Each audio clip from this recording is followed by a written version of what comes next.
আল্লাহর বান্দা যখন জান্নাতের দরজায় পাও রাখবে, ডান দিকে একজন একটা শরবতের পিয়ালা নিয়ে দাঁড়াবে, বাম দিকে আর একজন শরবতের পিয়ালা নিয়ে দাঁড়াবে। ডানির মুরা যিনি শরবতের পিয়ালা, তার হাতে এক ধরনের শরবত থাকবে, তার নাম হলো আসাকা রব্বাকুম শারাবান তাহুরা। এর নাম হলো শরবতে তাহুরা। যে মান আনফাকা জাওজাইনি ফি সাবিলিল্লাহ, যারা দুইটা জিনিস আল্লাহর রাস্তায় খরচ করে। কয়টা জিনিস? দুইটা। আল্লাহর হাবিব সাল্লাল্লাহু আলাইহি ওয়াসাল্লাম হাদিসের মধ্যে বলেন,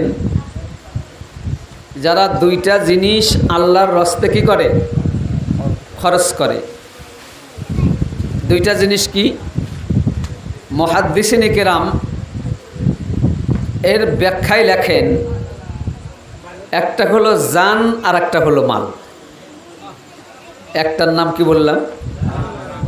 জীবন আছে, মাল নাই। ব্যয়ের কোনো প্রশ্ন আছে? মাল আছে, জীবন নাই। মালের কোনো দাম আছে? বিধায় জান এবং মাল যার আছে তার দুটারই দাম আছে। কি কথা বুঝছেন তো? এই জান এবং মাল দুইটা জিনিসকে আল্লাহ পাক দামি বানায়া পাঠা দিছে। আল্লাহর হাবিব বলেন, এই দুইটা জিনিস যারা কি করছে? ব্যয় করছে। নদিয়া মিন্না আবওয়াবিল জান্নাহ, তাদের জন্য জান্নাতের সকল দরজা উন্মুক্ত করে দেওয়া হয়।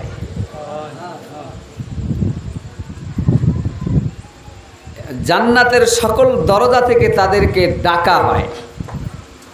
জান্নাতের দরজা তাকে কি বলে ডাকে?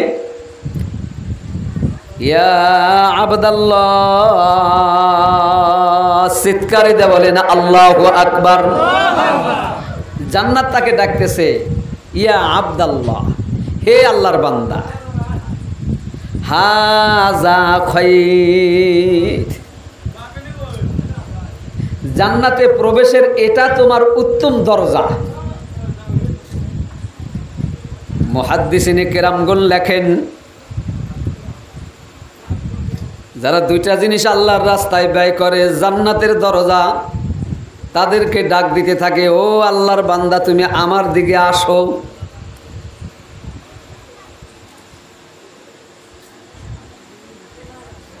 ওয়ামিন আহলিস সালাতি দুইয়া মিন বাবিস সালাম, যারা নামাজ পড়ে 5 ওয়াক্ত নামাজি, তাদেরকে নামাজের একটা দরজা জান্নাতের মধ্যে থাকবে। জান্নাতের অনেক দরজা, কোটি কোটি দরজা, কোন সুবহানাল্লাহ। তার মধ্যে একটা দরজার নাম হলো নামাজের দরজা। যারা নামাজ আদায় করে, ওই নামাজের দরজা জান্নাত থেকে ডাকতে থাকে, ও আল্লাহর বান্দা, ওয়ামিন আহলিস সালাতি দুইয়া মিন বাবিস সালাম, তুমি তো নামাজি, তুমি আমার দিকে চলিয়ে আসো, এটাই তোমার উত্তম দরজা। এই দরজা দিয়া তুমি জান্নাতের মধ্যে যাও, সমস্ত নিয়ামত তোমার জন্য বিছানো আছে। তোমার ইচ্ছা মতে পান করো, ইচ্ছা মতে তুমি খাও।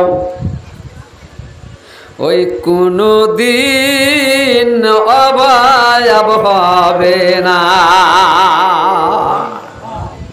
আর কোনো দিন অভাব। এখন মানুষ মিথ্যা কথা বলে, এক মুঠ খানার জন্য চুরি করে, তার রিজিকের জন্য। চুরি করার কারণ হলো তার দিলের মধ্যে সত্তার ভয় নাই। কার ভয় নাই? আল্লাহর ভয় নাই। অনাহারে তাকে যদি দিলের মধ্যে আল্লাহর ভয় থাকে, ও কখনো চুরি করতে পারে না, সুদ খাইতে পারে না, ঘুষ খাইতে পারে না, মিথ্যা কথা বলতে পারে না, ডাকাতি দিতে পারে না, ধোঁকা দিতে পারে না, অন্যর হক কখনো মারতে পারে না। কারণ হলো তার দিলের মধ্যে কার ভয় আছে বলুন তো দেখি? আল্লাহর ভয় আছে। নামাজিকে নামাজের দরজা থেকে ডাক দিবে, ও আল্লাহর বান্দা তুমি এই দরজা দিয়ে জান্নাতের মধ্যে প্রবেশ করো। অমিন আহালিল জিহাদি দুইয়া মিন বাবিল জিহাদ, যারা মুজাহিদ দ্বীনের জন্য যারা জিহাদ করছে, এই মুজাহিদদের জন্য জিহাদের একটা দরজা থাকবে। ডাক দে বলবে, ও আল্লাহর বান্দা দ্বীনের জন্য তুমি শহীদ হইয়া গেছো, তোমার জন্য আমি উন্মুক্ত হইয়া আছি, এই দরজা দিয়ে জান্নাতে প্রবেশ করো। শহীদগণ ওই জান্নাত দিয়ে ওই দরজা দিয়ে জান্নাতে যাবে। ওই দরজা দিয়ে কিন্তু নামাজি জান্নাতে যাইতে পারবে না, ওটা হলো শহীদি দরজা। কোন আল্লাহু আকবার। সব মানুষ তো জীবন দিতে পারে না, শহীদ হইতে পারে না। লক্ষ লক্ষ ছাত্র সারা বাংলাদেশের মধ্যে আছে কি নাই? সকলে কি শহীদ হয়েছে? কেউ শুনিয়া লাগছে, কেউ জীবন দিয়া লাগছে, কেউ বুঝিয়া গেছে, কেউ না বুঝিয়া গেছে। বুঝিয়া যায় কার না বুঝিয়া যায়, যদি সে দ্বীনের জন্য যা শহীদ হইয়া থাকে, নিঃসন্দেহে জান্নাতের দরজা থেকে তাকে ডাক দেওয়া হবে, ও আল্লাহর বান্দা তুমি এই দরজা দিয়া জান্নাতে যাও, আর কোনো ভাবনা। আল্লাহ শহীদ হয়েছে এক দল, আর গরম হয়েছে আর এক দল। হয়েছে কি হয় নাই? এবার খেয়াল করতে থাকেন বাজান। তৃতীয় নাম্বার ডাক দিবেন, মিন আহলি সিয়ামি দুইয়া মিন বাবির রায়্যান।